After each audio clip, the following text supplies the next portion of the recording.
Good afternoon. My name is Bob Armstrong. I'm director of the MIT Energy Initiative, and it's my great pleasure to introduce you to this afternoon's special colloquium. It's going to be a real treat. It is an annual part of the MIT Energy Initiative's external advisory board meeting. Each year, we schedule one of our distinguished board members, and we have just a superlative, super group of board members. Ask one of our board members to address the MIT community broadly on timely issues in energy and related challenges.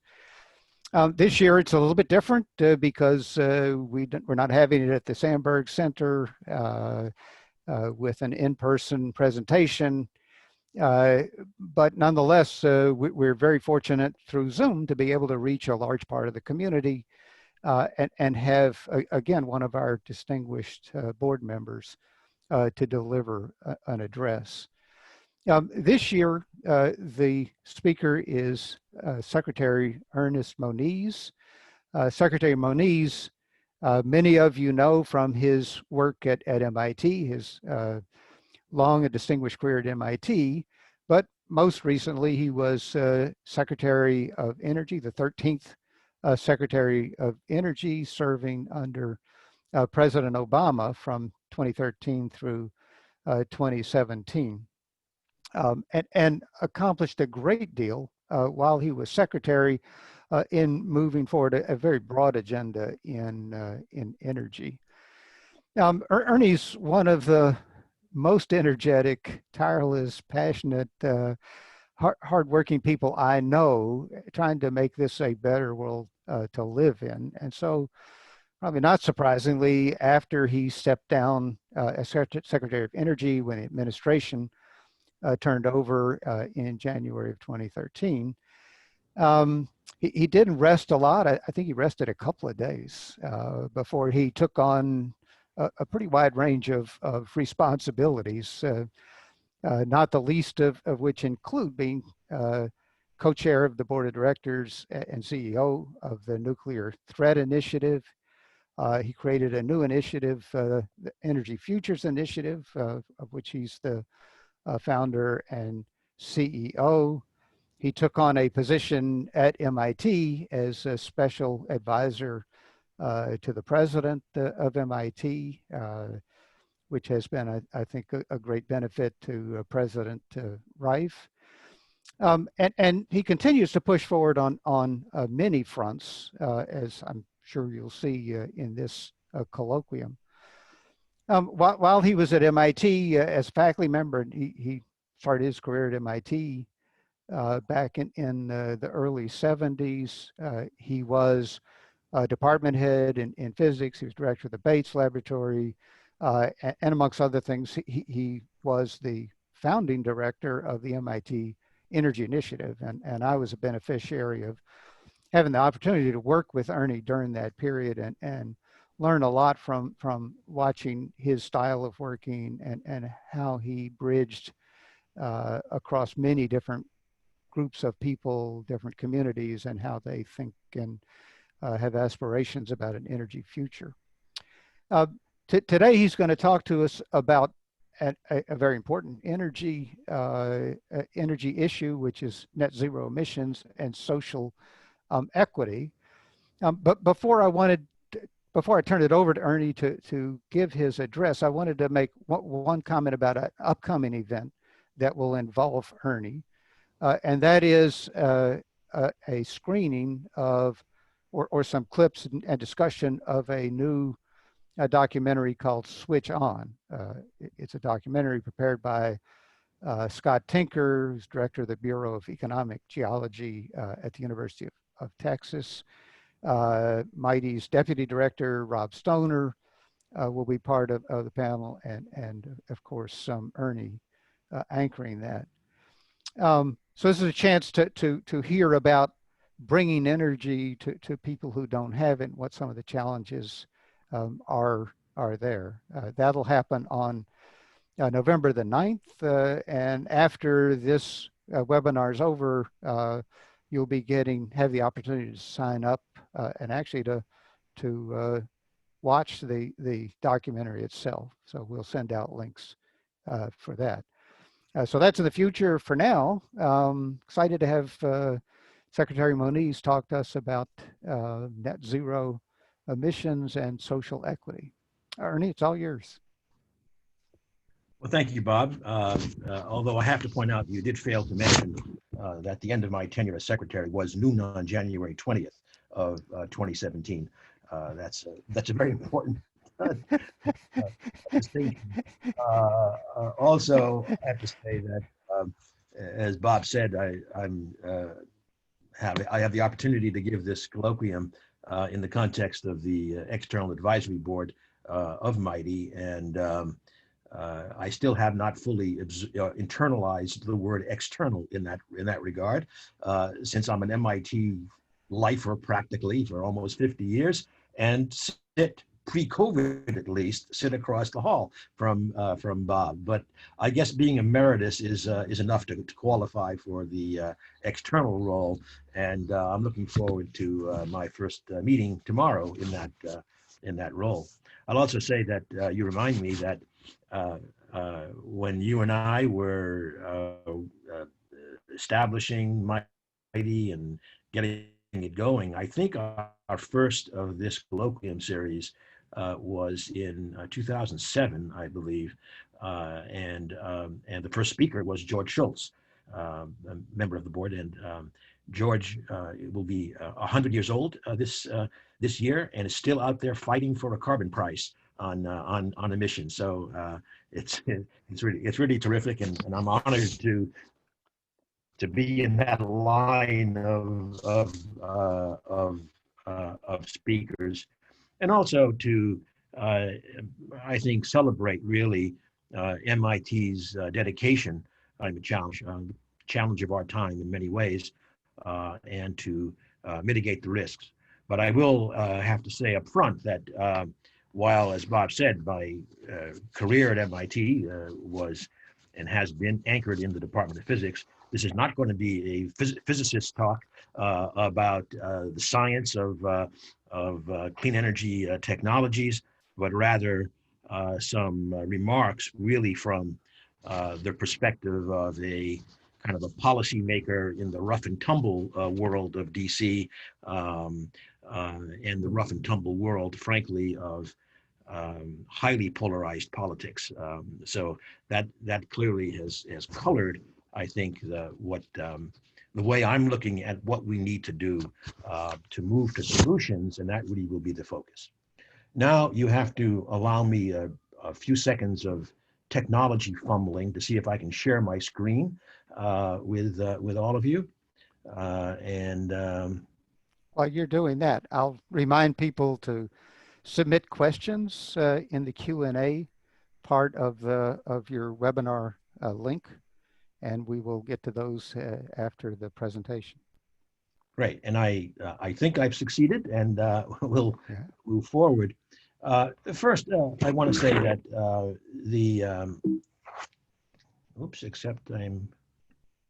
there we go.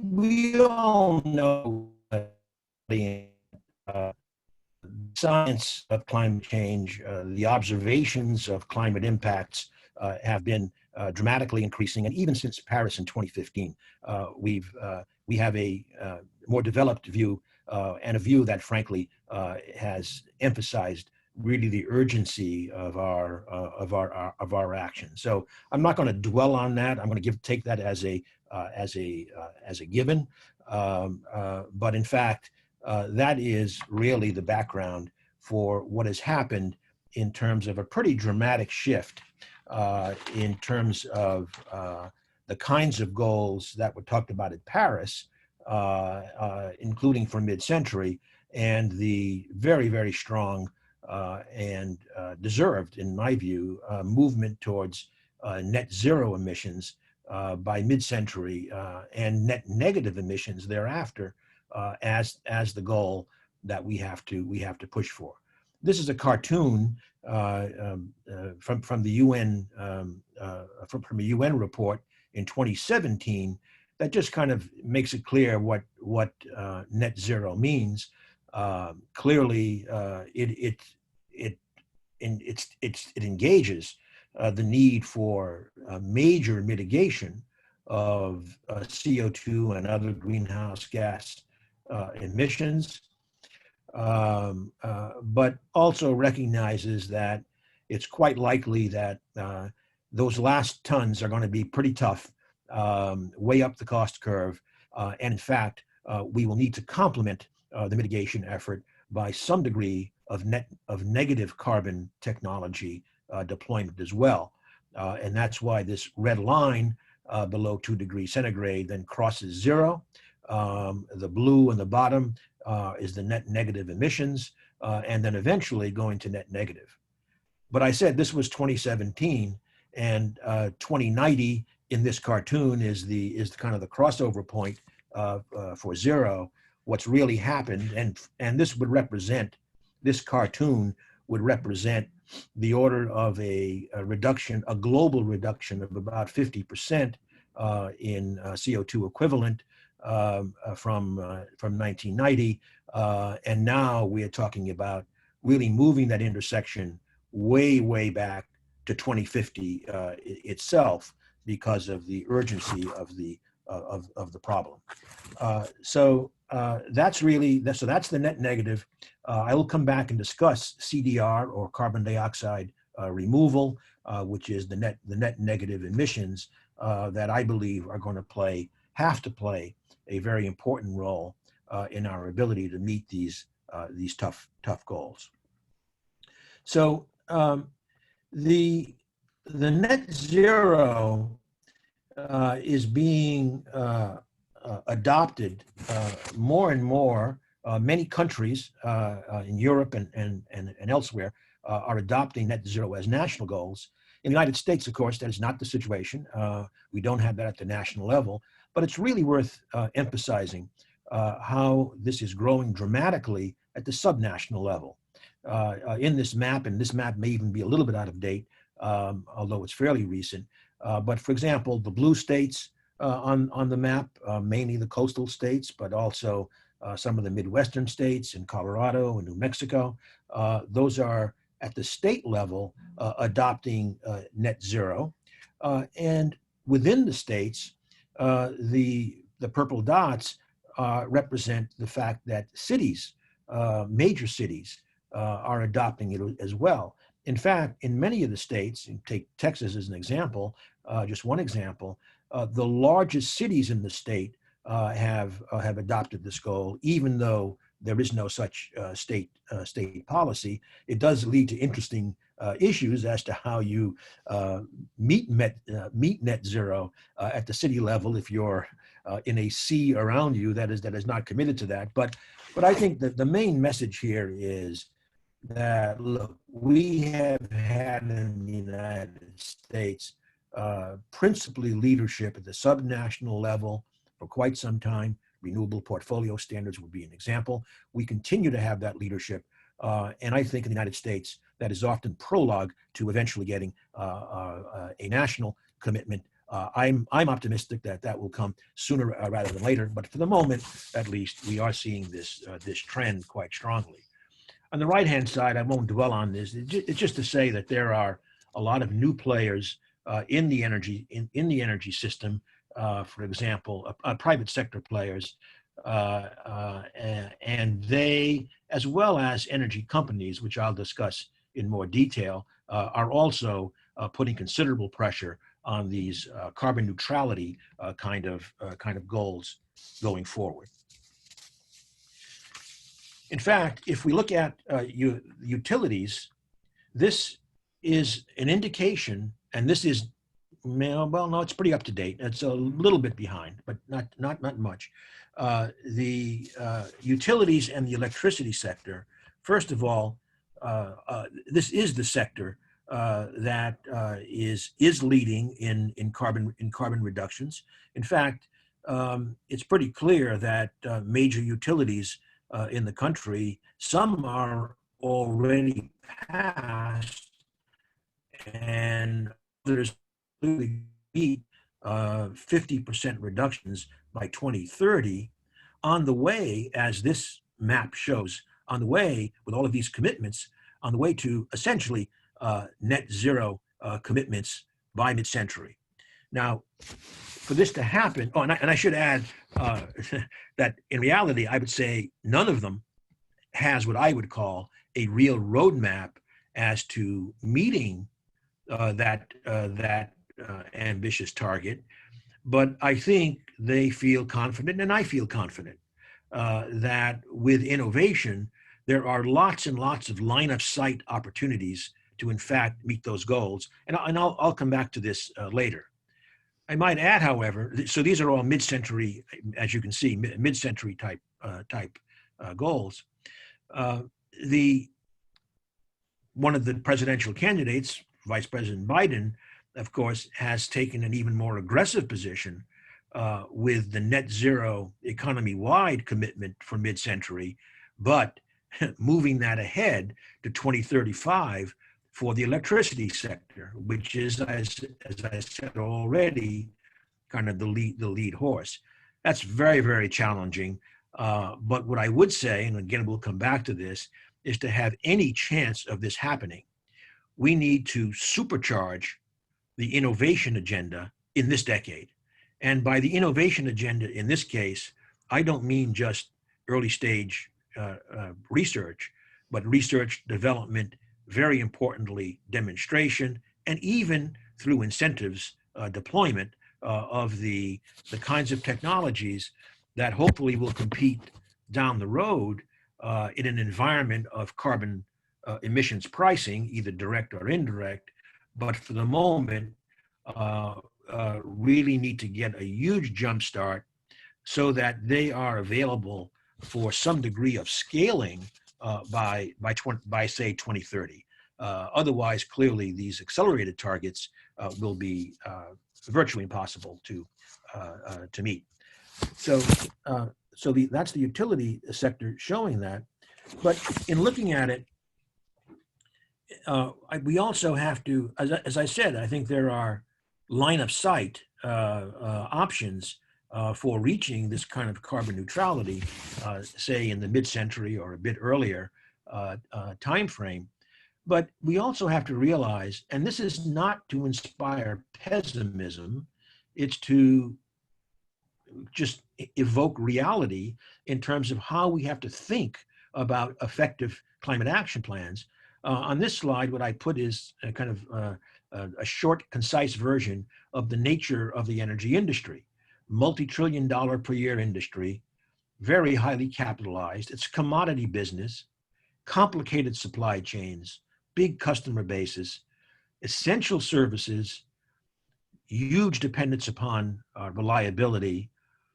All of this meaning it's a system with a lot of inertia, risk aversion, extensive regulation, and complex politics.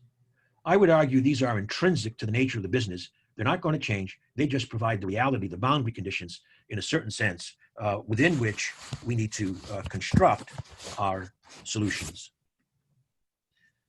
So in doing this, I think it's useful to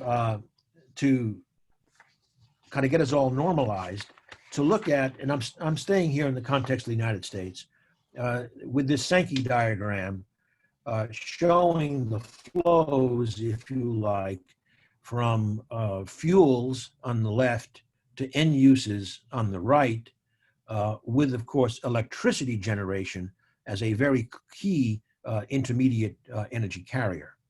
And when you look, there's a tremendous amount of information on this graph. We certainly can't go through all of it. But if you look at electricity generation, the first thing, of course, you notice is that there are multiple, let's call them fuels, in providing electricity. Natural gas and coal are the largest, although nuclear is very close. But coal and natural gas, as many of you know, I'm sure, have in the last decade or so essentially flipped places. with natural gas becoming the largest contributor to power generation, coal going down very dramatically, more than a factor of 2. That is going to continue quite clearly. Market dynamics alone have and will continue to do that. And that switch has been the dominant contributor to the reduced CO2 emissions in this country. Others like solar and wind, they still may look small here, but the reality is growing very, very rapidly. In fact, the dynamic, the market-driven dynamic really has been that switch to natural gas plus renewables, both market and state level policies being the big driver there. So there's a big change. It's going to remain dynamic, and we'll come back a little bit of the challenges that will face. Of course, down at the bottom, one sees, as we know, that oil is practically the only, close to the only fuel for transportation. And clearly, as we go towards net zero, I should say both the natural gas contribution in electricity and the coal contribution will need to dramatically reduce carbon emissions. And the same will be true for oil use, at least in major parts of the transportation sector. And that's where, not shown on this diagram, because today it's not really material in the overall economy, is as we get to 2050, I believe there will have to be a second big yellow box in the middle, the energy carrier hydrogen, which in many ways will take up the multi-sectoral role of natural gas, for example. In fact, on the right, one might remember that industrial emissions, for example, transportation emissions are quite large. And these are examples of sectors where the line of sight to that net zero goal is far more cluttered, not clear. Again, hydrogen could be a major part of resolving that, but there are large issues still remaining to be addressed there. On the transportation side, certainly the commitment that we are seeing, for example, recently in California, the strong commitment to electric vehicle introduction acceleration suggests a major part of the disruptive changes in many ways that we will see in the energy economy over these next couple of decades. And electric vehicles, I think by some measures, one could argue are already essentially at the equivalent cost of ownership of internal combustion engines, certainly with subsidies, with incentives that are offered now. But later on in this decade, I believe there's little doubt, without incentives, straight up, we will see electric vehicles as having, by almost any measure, cost equivalents to internal combustion engines. So that gives a picture, again, of the overall energy scene, the actual energy flows. Now come to this slide, and I want to say that this slide is, in many ways, the central slide of the message that I'd like to leave behind with this discussion, namely, what are the characteristics, not the specifics, but the characteristics that I think are essential if we are going to have implementable, scalable, and hopefully accelerated climate action climate action plans. Many of these, unfortunately, are not part of the public discussion that we usually have in terms of how we put together climate action plans and how they will look. Clearly, in this presidential election coming up, I mean, I don't know any more than you in terms of who's going to win, but obviously the two candidates have dramatically different approaches to climate change.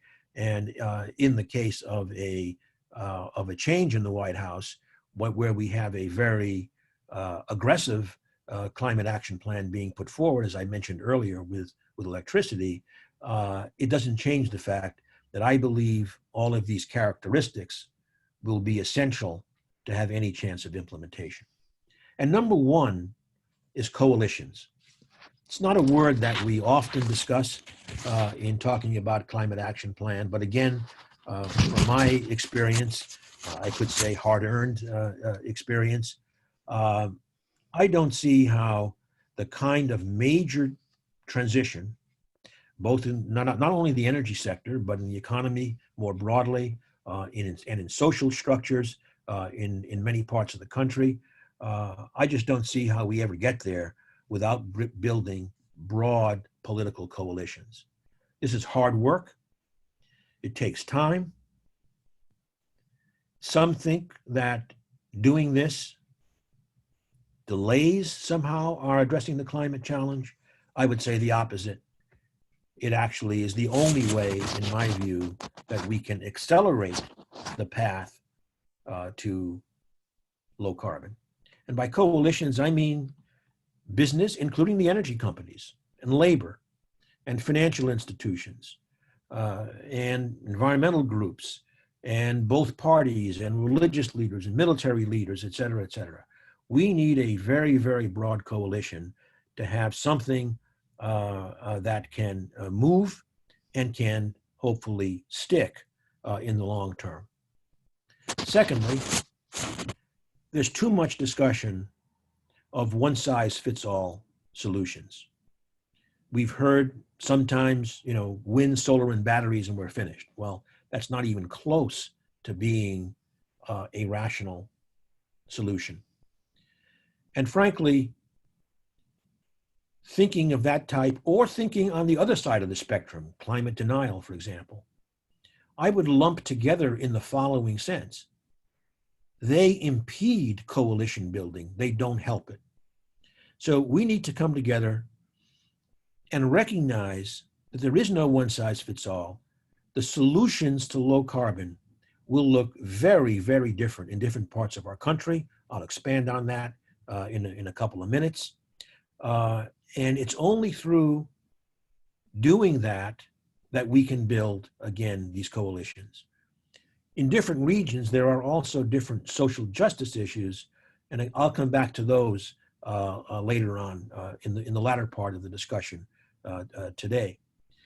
The regional solutions being different also tells you basically we need maximum optionality and flexibility in the tools that we can bring to bear on low carbon solutions in different places. This has generally been called, some like it, some don't like it, the so-called all of the above strategy. In other words, we need to develop every low carbon or low greenhouse gas emission technology pathway that we can have. They won't all come into play everywhere, but they will probably all come into play somewhere. And that's what we need to do, again, in this decade in particular, to have the toolkit that we will need for 2035 or mid-century. Fourth, jobs, or jobs. This actually is part of the social equity agenda, in the sense that any major industrial transition, and that includes the energy transition to come, has, by observation, had some pretty strong dislocations, at least in different places. And we need to address that. We need to address it not just because, frankly, it's the right thing to do, and it is the right thing to do, but if we don't address it, all we will have is stronger political headwinds to the kinds of change that we will need to reach low carbon within a couple of decades. Because remember, the characteristics of the system the energy system is not one historically that changes easily, and yet that's the job we have to do. To do it, we got to bring workers and communities all across the country into the tent. In addition, we have right now a special challenge, of course, in this COVID world. We probably, by various estimates, we have somewhere between 10 and maybe 15 million people still out of jobs. And we are seeing, and will see a relatively slow recovery, certainly compared to the drop that we saw with COVID earlier this year in jobs and economic activity. One of the points I would make is that, and at the Energy Futures Initiative, we published earlier this year the 5th in a row of a report on employment in the energy industry. And one of the most important results, this is from the data, is that in the 5 pre-COVID years, so through 2019, job creation in the energy sector, which is still in the relatively early stages of the energy transition, jobs in the energy sector grew at twice the pace of jobs in the economy as a whole. So I would make an extrapolation, not exactly maybe necessarily built on any further analysis than those data, but make the statement that as we come out of this COVID situation, in fact, putting emphasis, having policies, having programs, including federal programs, that emphasize activities aligned with the energy transition will also be a high leveraged way of creating the many, many jobs that we need to produce in the economy as a whole to get us back on our feet. Fifth, we are going to have to pay attention to secure supply chains in the business, in the energy business. Once again, invoking COVID, I think the issue of secure supply chains is much more kind of in the foreground of thinking because of the difficulties with protective gear and the like. But if we look at the energy situation, the transformation from the resource, if you like, slight exaggeration, but from the resource-based energy economy, natural resource-based energy economy to the technology-based energy economy, we're going to have a whole new set of supply chains that have to be built. A good example is being talked about now increasingly is the area of critical metals and minerals, which want to have enormous needs in the build out of a new energy system with lots and lots of renewables in particular. For example, just one industry of great relevance in this part of the country, I mean, in Massachusetts, is the development of the offshore wind industry. Costs are coming down dramatically, but the offshore industry, as we've seen in Europe especially, of course, is going more and more to enormous wind turbines. I mean, 10 megawatts per turbine, for example. Direct drive, they have huge needs for rare earths, a ton in just one turbine, for example. That's an example where the supply chains globally today are very highly concentrated. China, the dominant player, and I think it's very, very clear that we are going to need to think about supply chains as we build out this new energy economy over the next few decades. And finally, and I don't mean in this case lowest in priority, very, very critical is innovation. Now, innovation, I mean more broadly than technology. It's also innovation in business models and in policy. And in business models in particular, we are seeing a lot of innovation, particularly IT-related energy activities. But clearly, technology breakthroughs, in my view, are absolutely essential. Many feel that we have at hand the technologies that we need to reach net zero. I don't believe that's correct. I believe we have a lot of the tools which, with further innovation and cost reduction, will play major roles. But I just don't believe we get there without some major breakthroughs. For example, I mentioned earlier negative carbon technologies. Negative carbon technologies, we'll come back to this, of course, can include planting trees. Okay, that's a technology well in hand. But we're going to have to go way beyond that for scale. The National Academy has talked about a need for 10 or even 20% of the solution coming from negative carbon technologies. We're not there in any practical sense. And that's just one example of the kind of innovation that I think is absolutely essential. I have to say at MIT and through MITI and as well, of course, I think there is a very, very broad innovation portfolio, which is really remarkable. But I think, and I look forward to the MITI advisory board meeting in the next couple of days, but I think as an example, these carbon dioxide removal technologies is a place where perhaps we should really think about brainstorming and moving out even more aggressively in order to enable the long-term goal.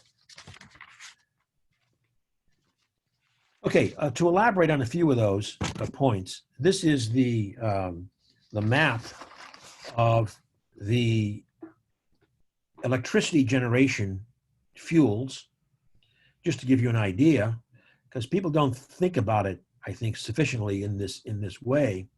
What you see here, each of the boxes has the two largest generation sources in these various regions, and then below it is the percentage of non-hydro renewables, basically wind and solar. As you can see, if you have a chance to absorb this, looking around here, very, very different regional patterns.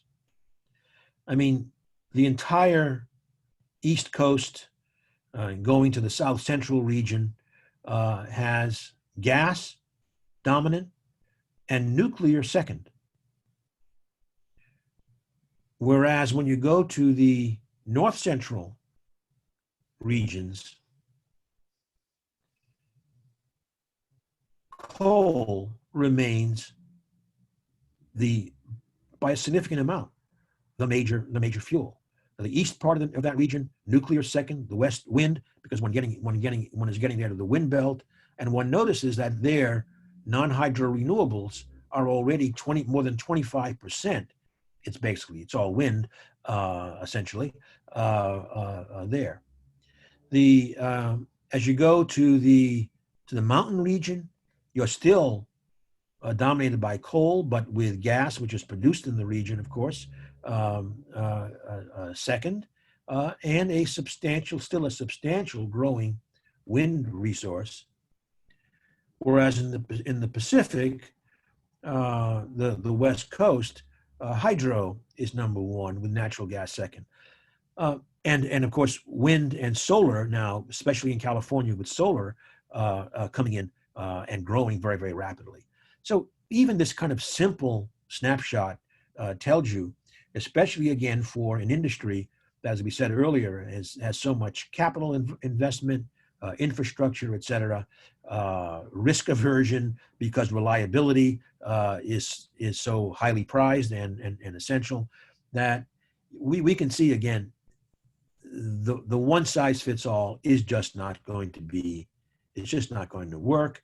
And we have to be much more sophisticated, in my view, in helping these regional solutions go forward. Now, we're talking a lot about electricity, which, as I said, is kind of the lead horse in decarbonization, although by no means the major source of emissions today.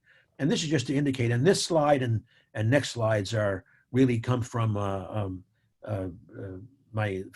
Frank O'Sullivan and his colleagues at mighty. But if we just think about the challenge in broad terms for just the electricity system, let alone the energy system more broadly, it's enormous. There is the major shift that we've been discussing that we anticipate, well, has happened and is happening and will happen in generation with the continued rapid growth of renewables, for example. And that growth requires both change in operational needs because of the intermittency issue, for example, of wind and solar.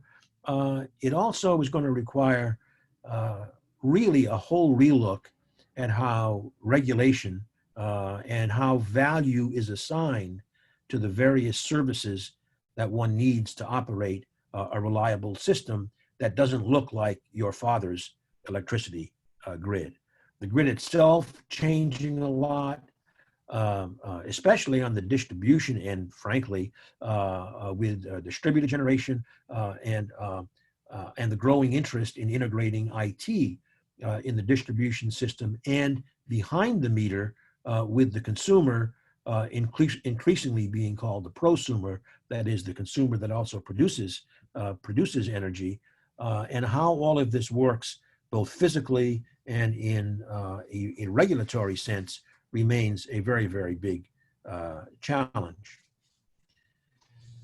I mentioned the growth in renewables, and I think often it's not fully appreciated what some of the challenges are.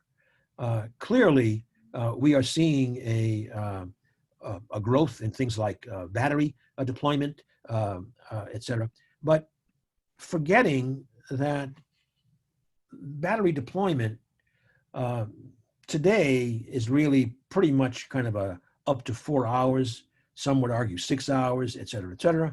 Prices are falling for sure on batteries.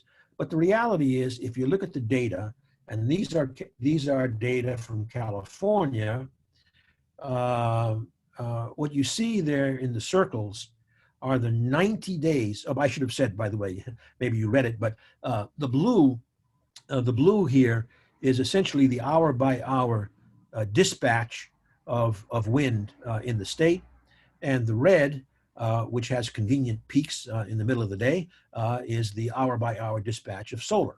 And you see that regular pattern, obviously, of day and night there. If I look at the wind in blue, what you see is that there were 90 days, a quarter of the year, there was essentially no wind in California. And the longest stretch was the one down at the bottom for 10 days in a row of no wind. In fact, the pattern here clearly in California is that what you see in the winter, there is comparatively little wind. Our mighty colleagues looked at this elsewhere just to make sure this was not a complete anomaly. And so looking at Texas, for example, with by far the most wind deployment in the United States, the same pattern was found, essentially 9 to 10 days in a row with no wind, just not at the same time. It was more a fall phenomenon. But my only point here really is that you look at something like wind, you have fluctuations. If it's going to be a major part of the supply, you have major fluctuations, and batteries just aren't going to make sense in terms of the kind of capital outlay you would need to manage week or 2 weeks of interruption. Some of this could be handled through regional high voltage grids, but frankly, an operator or a utility executive is not going to feel very comfortable if they cannot cover these kinds of periods with reliable delivery. Solar is in some sense more steady in most places, although just yesterday I was talking with a friend in California who noted that the wildfires recently essentially extinguished his home solar production. So there are many issues to be thought about, but one which is pretty clear is, and amazingly not mentioned often enough, is that sun doesn't only have a day-night phenomenon, but it has a seasonal phenomenon that is quite reliable in this latitude. More insolation in the summer than in the winter. This is again data from California, and what it shows is solar is roughly 2 to 1 summer to winter. And by the way, in California, we also saw those interruptions in the winter. Wind is also roughly 2 to 1 in California. So these are the kinds of issues that are not often spoken about, but must be considered. And when all is said and done, without getting into the more detailed analysis, the reality is the system that we think about developing is going to have a lot of clean and firm generation to make that should not be viewed as a competitor with wind and solar, but actually an enabler of wind and solar. And of course, that can take many forms: nuclear sequestration with gas and coal, enhanced geothermal. We could go on with many others. Of course, by the way, complemented by some of the new storage technologies, flow batteries and pumped hydro. That's not new, but pumped hydro, compressed air, etc. But recognizing that even those technologies really are kind of what I would call day kind of technologies, not weeks, and certainly not seasonal. And finally, again, data from our mighty colleagues. This is complicated, but let me just say, it says one thing. This is again California, using California. What's shown here is the fact that now that solar, which comes in the afternoon, has grown so rapidly in California, only since 2010 to 2017, the median operation of the natural gas combined cycle plants, the largest source of electricity in California, changed from 12 hours a day of running it to about 4 to 5 hours per day, showing also that without managing the storage dynamics, et cetera, the entire system is frankly getting a little bit out of kilter, shall we say. And frankly, the rolling blackouts in California a couple of months ago are kind of an indication that the system needs to be rethought to be able to integrate all of these various technologies, even as we drive towards net zero. I think I'm going on a little bit long, so I may have to speed up a little bit. But let me also talk about, and I've mentioned sequestration several times, and really the future of sequestration will be in so-called deep aquifers. The pale yellow here is the regions in the United States which have very, very good geologies for that kind of sequestration. There is only one such project with sequestration today in the United States. It's that orange dot in the middle of Illinois, which is an ethanol plant. But saying that, you can see that, if you recall, I mentioned earlier as one example that upper Midwest remains with coal as the #1 electricity source. Well, that overlays a very, very good carbon sequestration alternative. Now, I'm not saying that's the answer.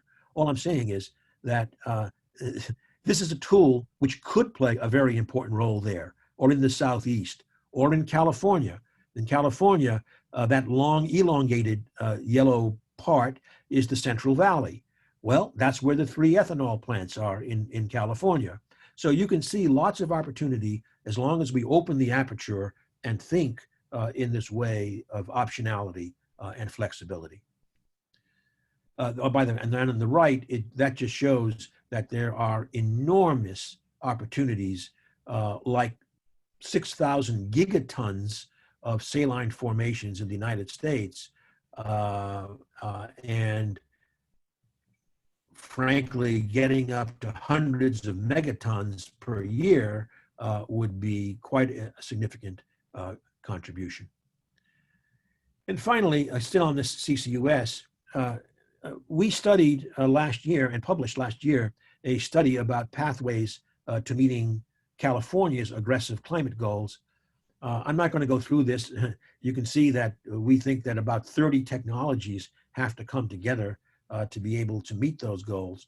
But following the sequestration discussion, I just note that we found that carbon capture, utilization, and sequestration, CCUS, could actually be very major contributors in both the industrial sector and the electricity sector in California.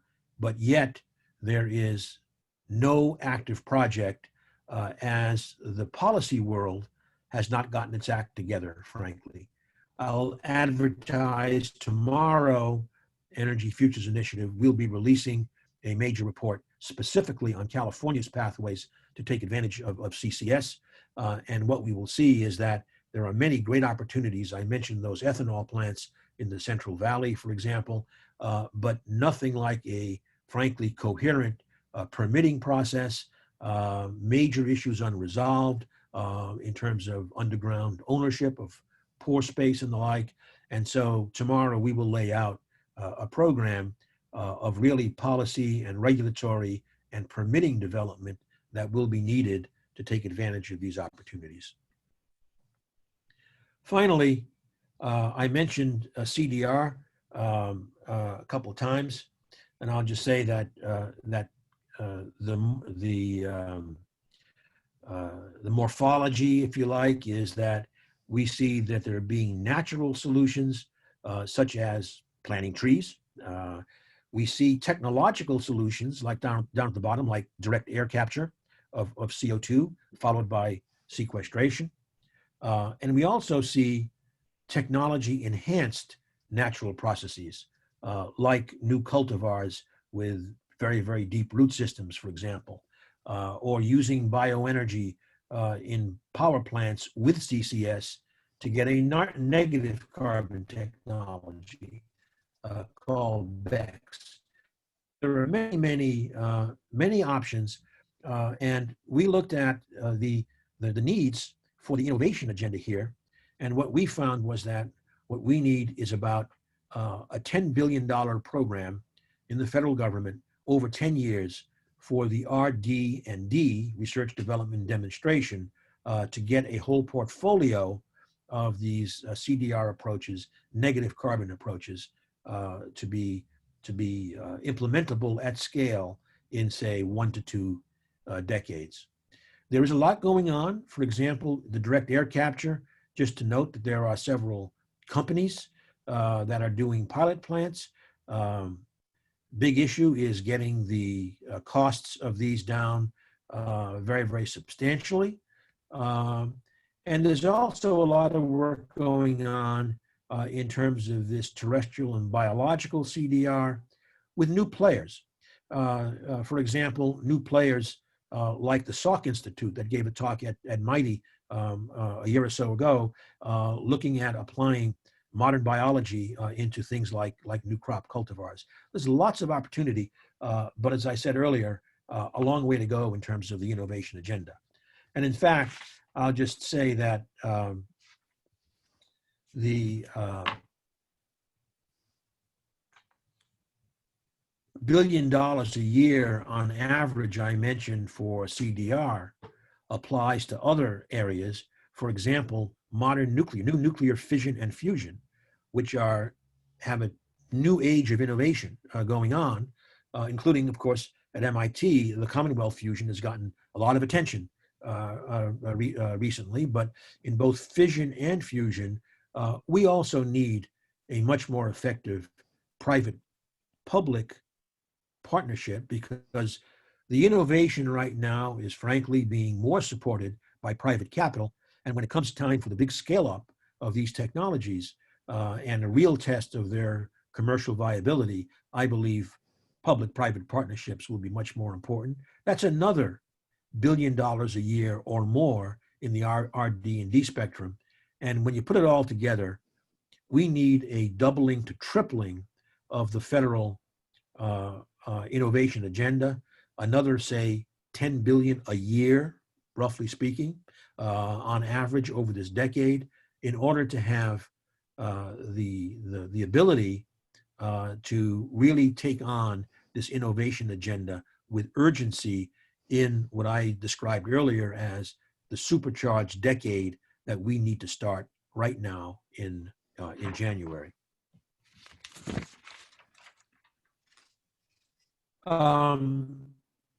Actually, let me go back and first and just say that I like to now, I'm going to now switch gears a little bit to the social equity agenda. What I'm really going to do is talk briefly, very briefly, about two projects at MIT. This isn't really an advertisement for their future results because we're not quite there yet, but I think it'll give you a flavor also of some of what's going on in terms of climate and the social justice agenda. One activity is what is called the Roosevelt Project.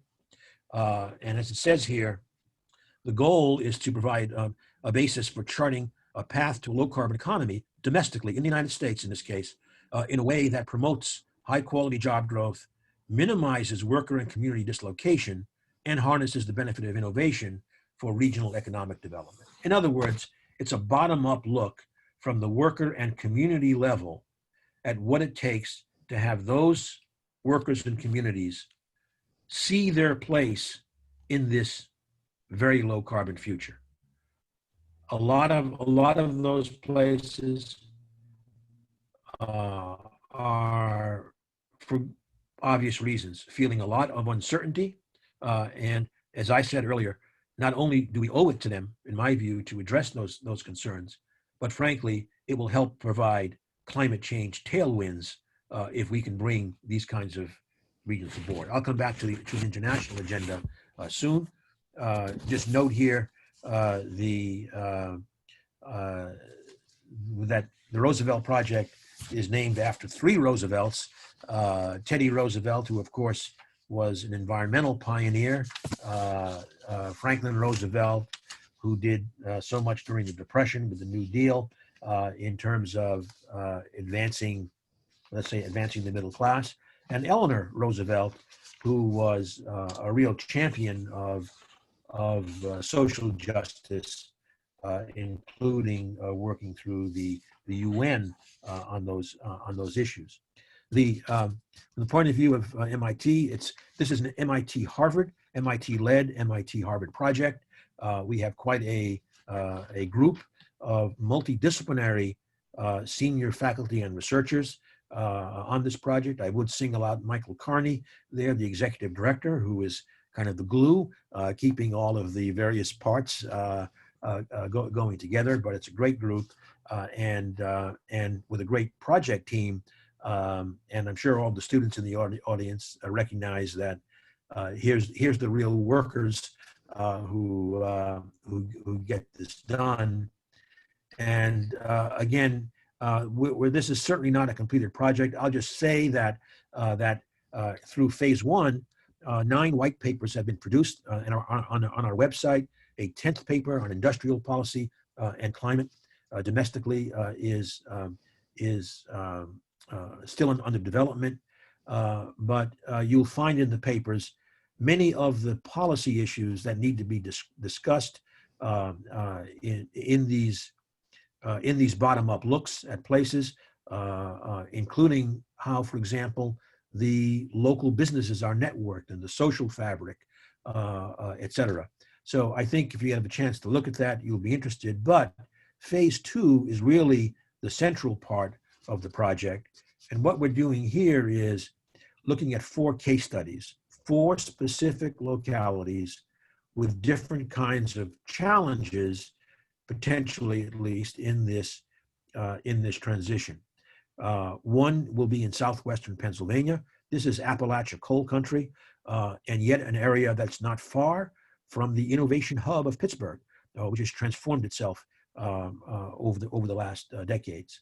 A second will be in the Gulf Coast of Louisiana and Texas, where, of course, one has both today an enormous dependence upon hydrocarbon production, which may look quite different in a few decades, while in addition having the direct exposure to climate impacts that we see in the increased reach of the increased hurricane damage, for example, that we've been seeing now for some years. Going over to the west, the state of New Mexico, a minority-majority state, we'll be looking at.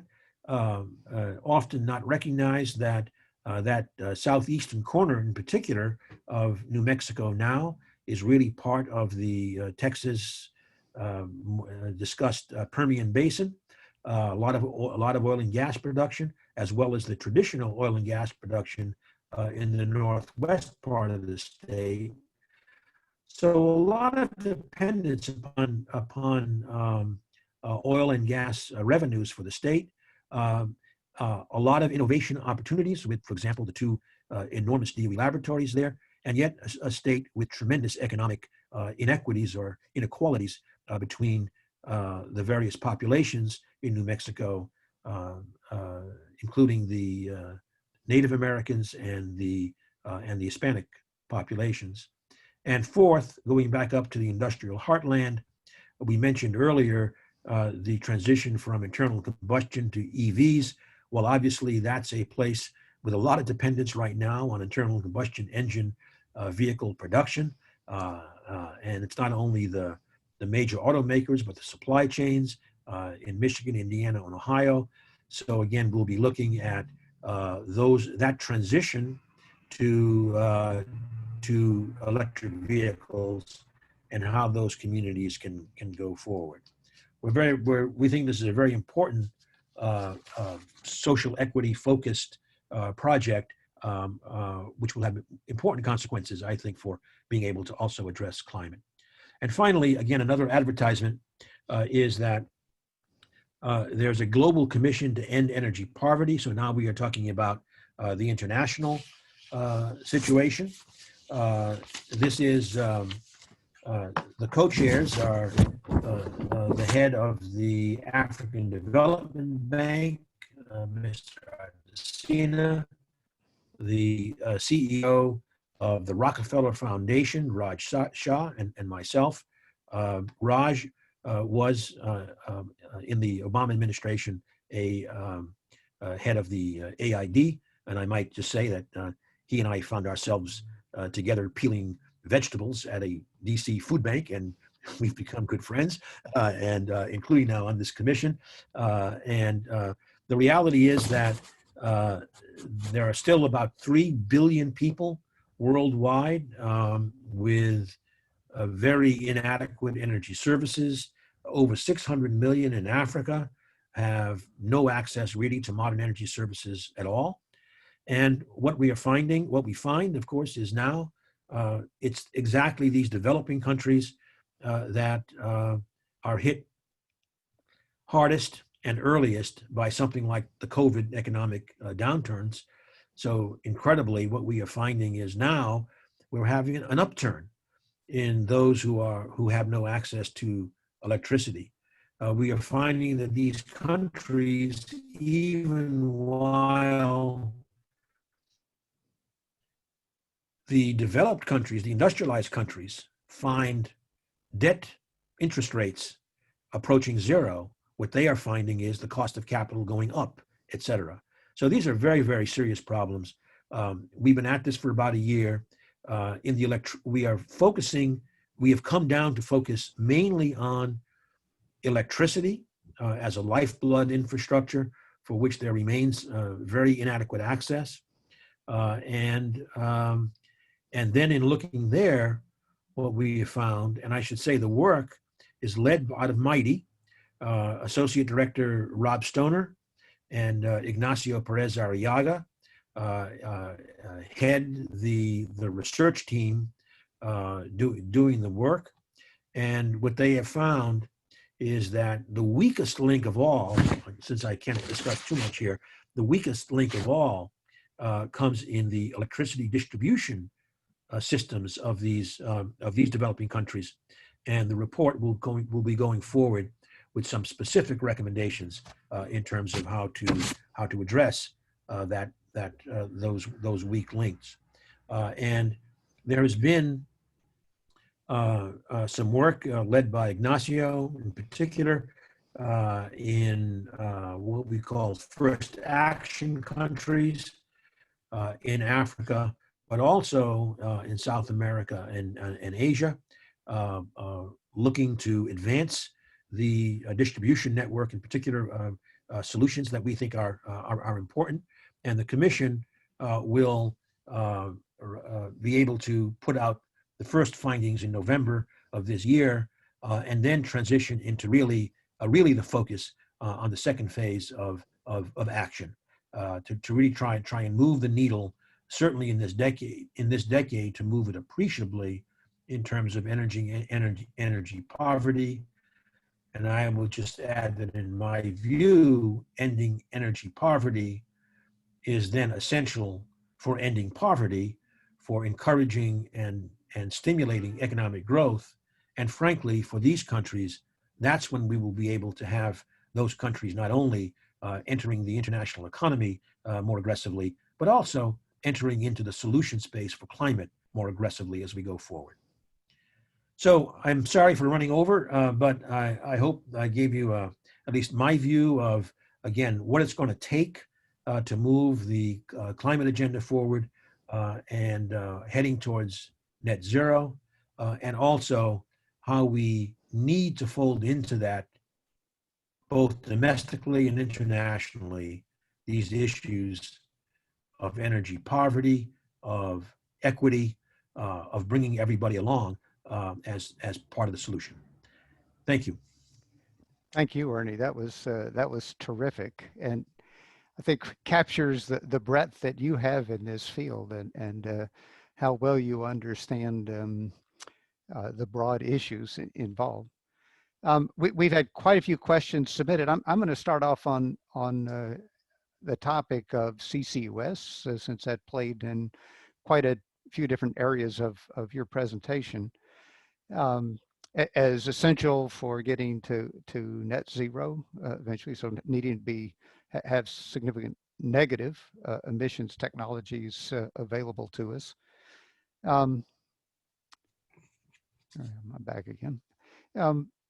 So that issues around pricing for CO2 to be able to get there, issues around what do you do with the CO2 you capture. So I wanted to tease out some of those with you. You mentioned some of the prices available through devices like 45Q today. What do you think might be the price necessary for CO2 in order to get to these tens of gigatons a year of negative emissions eventually? And what's the chance of us doing that nationally or globally to get there? Mm-hmm. Oh, well, first of all, let me say that I think the CCS or CCUS, I mean, if the U develop, there's another example of innovation need, by the way, to get the utilization in large commodity products, et cetera, to be economically feasible. Fantastic area of innovation. Without that, of course, and until then, certainly, if we capture CO2, we have to store it underground. Now, the first point is that the lead horse here is going to be industrial CCS. I mentioned, for example, ethanol plants a few times, but there's also cement plants. There's refineries and the like, where frankly CCS today, I would argue is like the only viable option right now for major decarbonization there. Those plants also tend to have much lower costs of CO2 capture. So in an ethanol plant, you can argue, but let's say we're talking like $20 a ton. In fact, I mentioned that tomorrow we'll be releasing this report on California. And let me just say that in California, the policy environment includes, of course, the federal 45Q tax credit that you alluded to, but it also includes a so-called low carbon fuel standard, which is a very, very large incentive. And in fact, our analysis is that with those low costs of industrial capture and with the current financial incentives, you are way in the money for CCS for about 20 megatons of CO2 right now in California.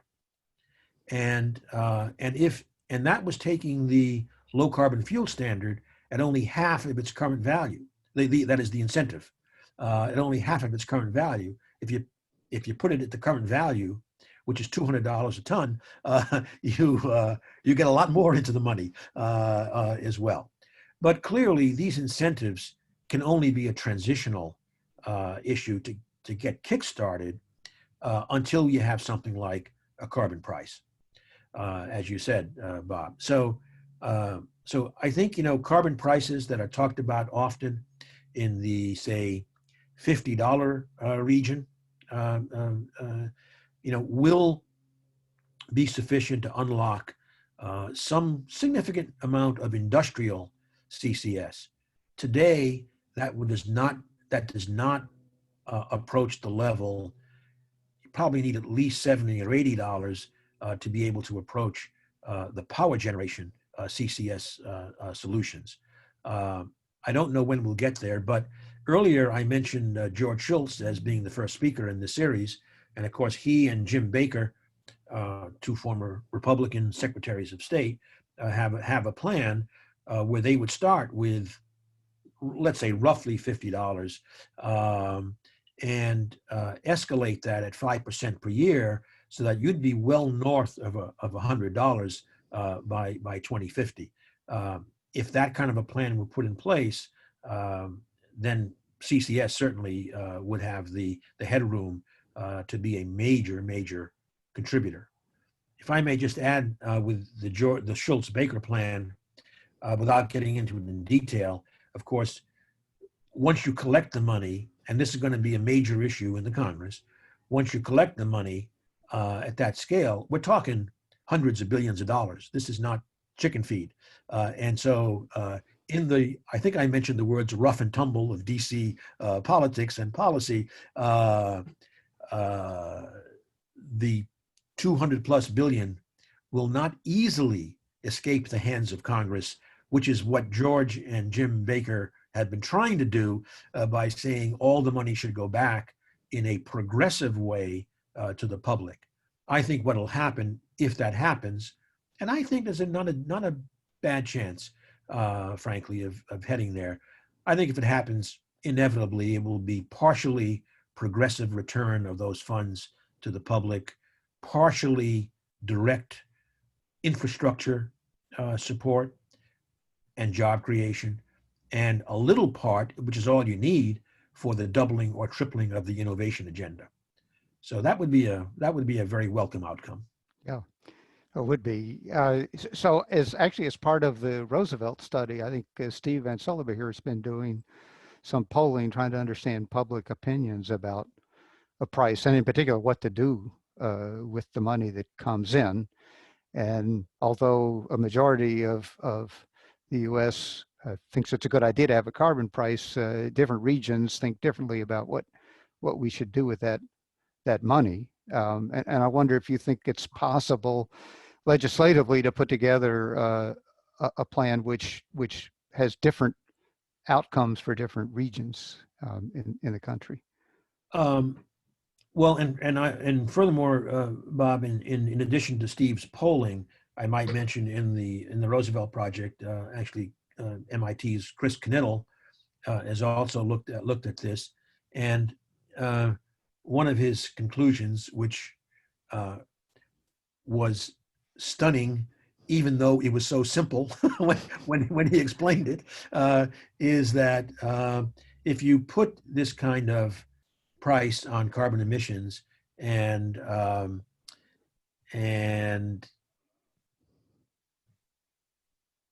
and then return it, let's say, the way that the Schultz-Baker plan says, on a like a per capita basis, if you like. It's progressive, but it clearly also has a differential money flow from carbon intensive regions to carbon less intensive regions. That's called from the middle of the country to the coasts. And it also has, therefore, a flow on average from rural to urban. Neither of those is a big political winner. uh, and so I think inevitably, I would draw a parallel to 1990 when the Clean Air Act amendments were passed.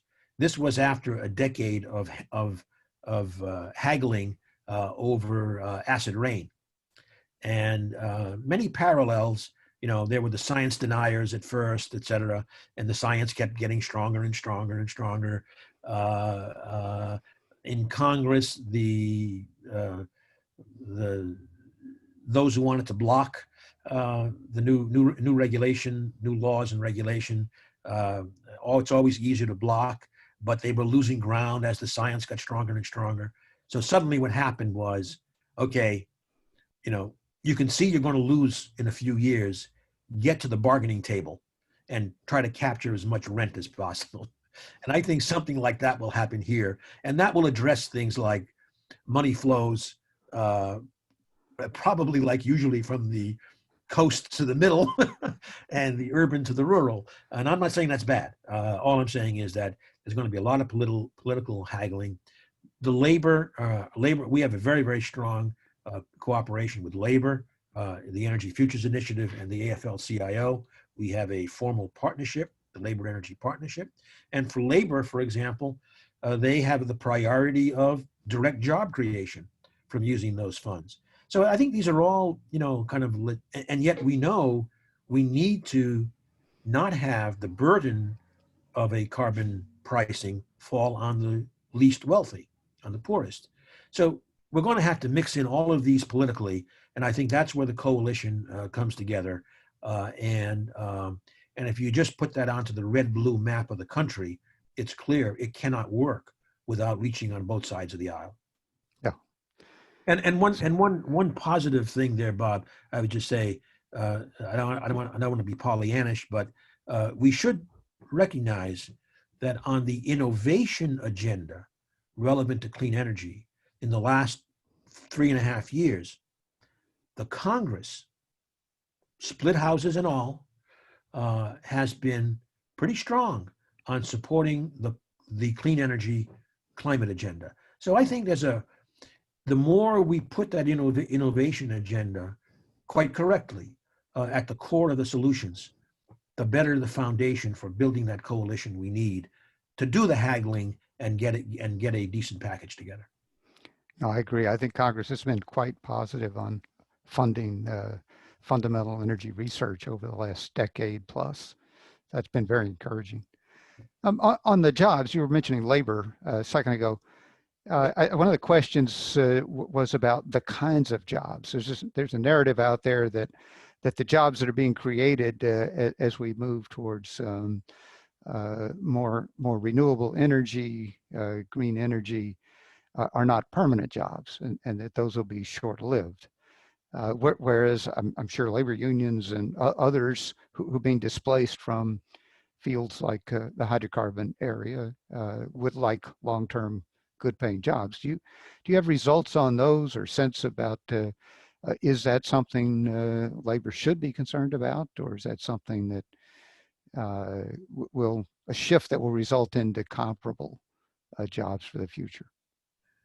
Well, obviously, I mean, we have to keep pushing in that direction. It's mixed in some ways, but look at the jobs today, or not today, but let's say look at the jobs at the end of 2019 when our last study came out, and that was pre-COVID. One of the things we found that surprised a lot of people because it doesn't fit into the usual Bureau of Labor Statistics categories is energy efficiency jobs. Energy efficiency jobs turns out to be huge, like 2.5 million jobs. Half of that is construction jobs, you know, refitting houses and the like. Enormous. So construction, now you said temporary jobs, but obviously any construction project hopefully is finite. But the idea then is there another construction project to go on to as far as the workforce goes?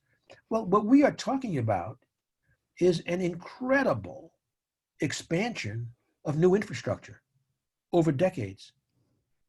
And so I don't know, I wouldn't call that temporary. I would call that sustained opportunities for construction workers. And for example, I know from our partnership, the AFL-CIO, there might be a lot of surprise, but an area in which they have already done, we are going to be working together with them on this, but they've already done a huge amount of internal work on the issue of developing a offshore wind industry,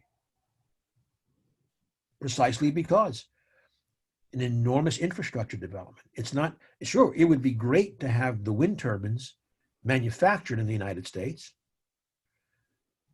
and maybe they will be increasingly, but it's also the question of what do you do with those giant blades? How do you build the port facilities, the transportation facilities? How do you service those turbines in deep off water, et cetera, et cetera?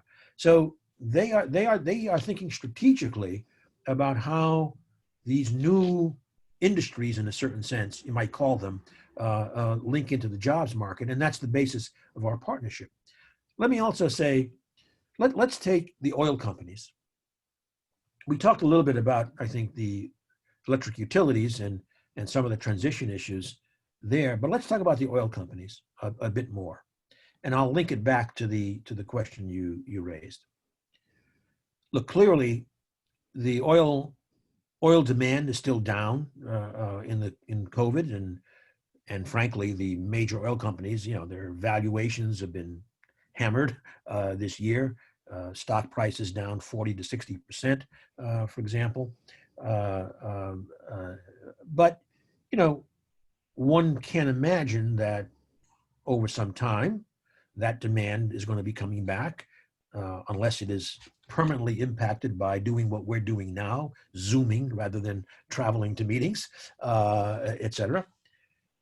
But that, no matter what happens there is a bigger kind of secular uncertainty over the future of oil for the reasons we discussed earlier, in terms of going to low carbon.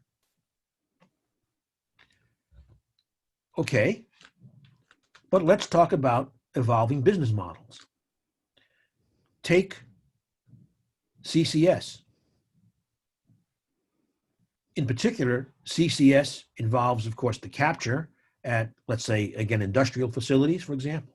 It involves transporting pipes, CO2, and it involves subsurface storage. Skill sets matched to the oil industry.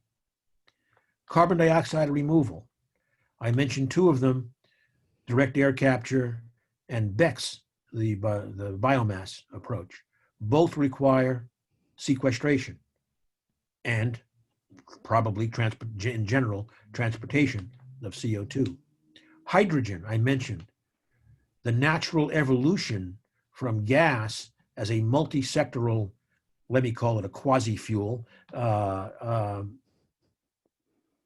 skill set, including kind of the chemical part of it, et cetera. Oil industry.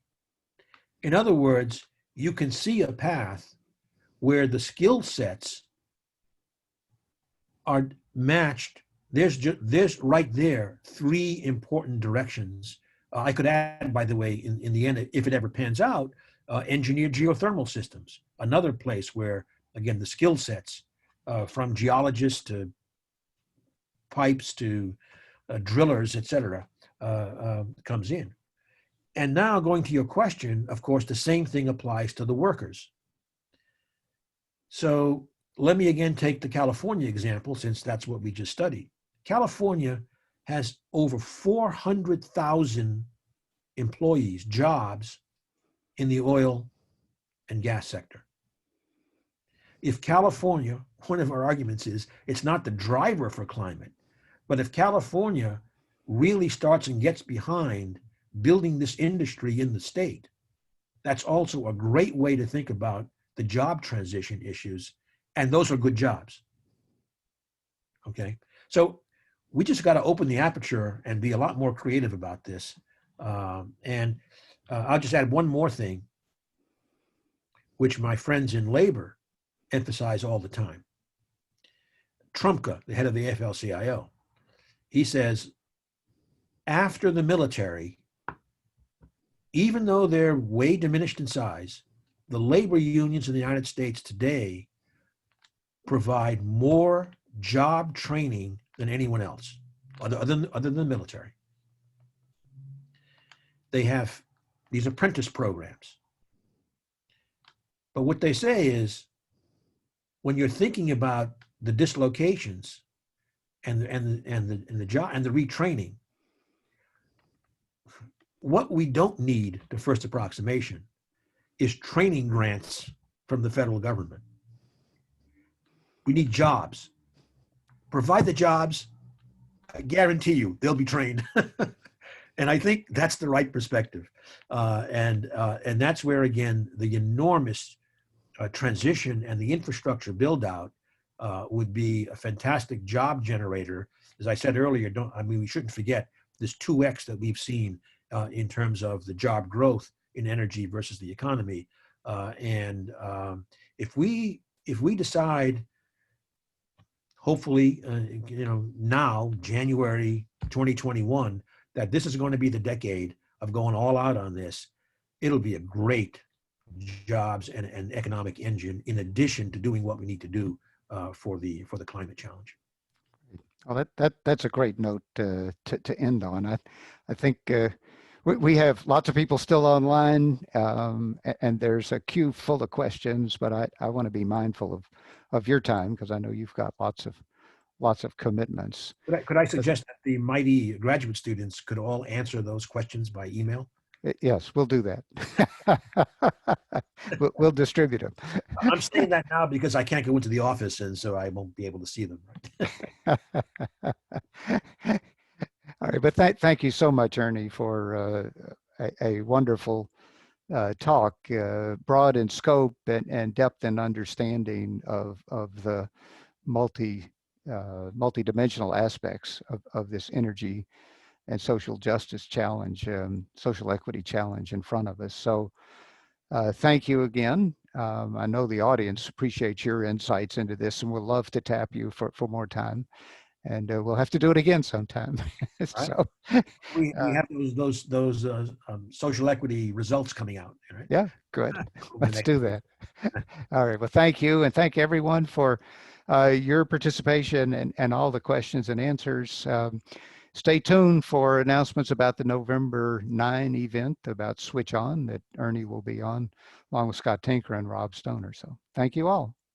Good afternoon. Thank you. Thanks.